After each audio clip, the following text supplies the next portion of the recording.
I thought we were pretty close. We would talk, we did a lot of things together.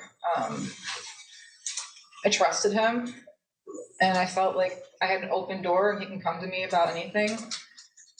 I felt as a family, we were three of us really close. That's Jennifer Crumbley, the mother of the Oxford high school shooter, killed 4 students, testifying about her relationship with her son. She also confronted about text messages, right? What I talked about before were journal entries, right? These are text messages her son sent to a friend months before the shooting. Jesse, I want you to listen to these because you said that there was nothing specific. Like, I hear people talking to me and see someone in the distance. I actually asked my dad to take me to the doctor yesterday, but he gave me some pills and told me to suck it up, like it's at the point I'm going to ask to go to the doctor. My mom laughed when I told her, but I'm having bad insomnia and paranoia and I need help. I was thinking of calling 911 so I could go to the hospital, but then my parents would be really pissed. Back with me, attorneys Jesse Weber and Mark. How do I keep saying Mike?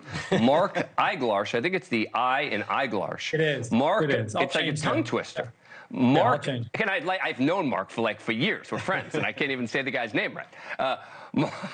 Jesse, all right. So those are specifics from text messages he sent to a friend. The mom says it's not true.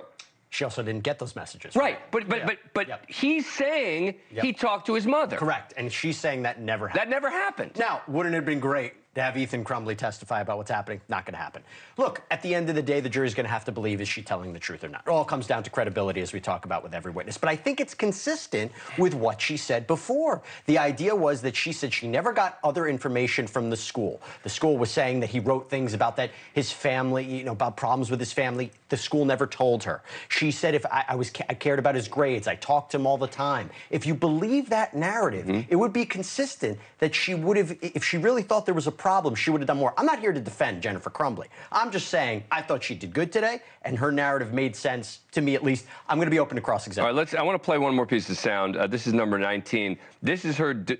Oh, we don't have that one. Okay. But she basically said, when she was referring to the haunted house, the fact that he thought his house was haunted, it wasn't anything serious. It was just Ethan messing around. He's been convinced our house is haunted since 2015 because it was built in 1920. Hey, Mike, it seems like she's got an excuse. It seems like she's got an answer for everything. Yeah, well, she does, Don, because I'll tell you this. If anyone's ever had a teenager, you don't really know your kid. They're developing every day. You don't always take what they say as truth. Here's the bottom line. She came across very relatable. She seemed like a mother who cared about her son. And the best evidence that she didn't know that he was going to kill anybody is because she didn't stop him. She didn't do anything. If she knew and had that inkling, she would have done something. That's what she conveyed to me when she was on the stand today. This is the affair she admits to having, and I want to figure out what you guys think of the significance of this. Mark's not happy about this one. This is number 5. She's talking about the affair with the guy who testified already in the case. Well, I've known him since high school. We've been friends since then. He's part of the horse community. He has horses. And as you heard yesterday, he did have an extramarital affair. That's probably the extent of our, but we were good friends too.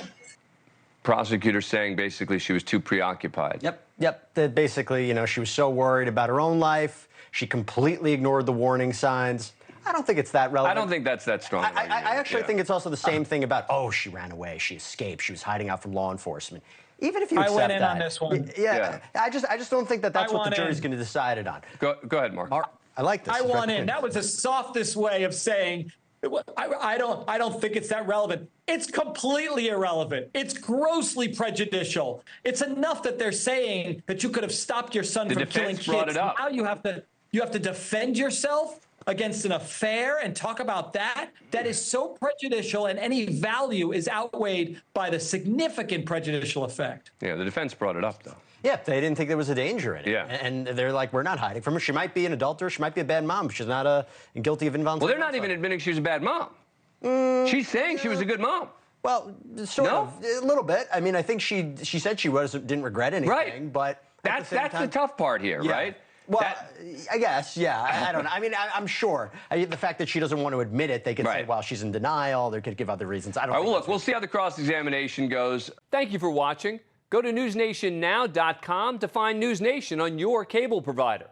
And don't forget to click the red subscribe button below to get more of News Nation's fact-driven, unbiased coverage.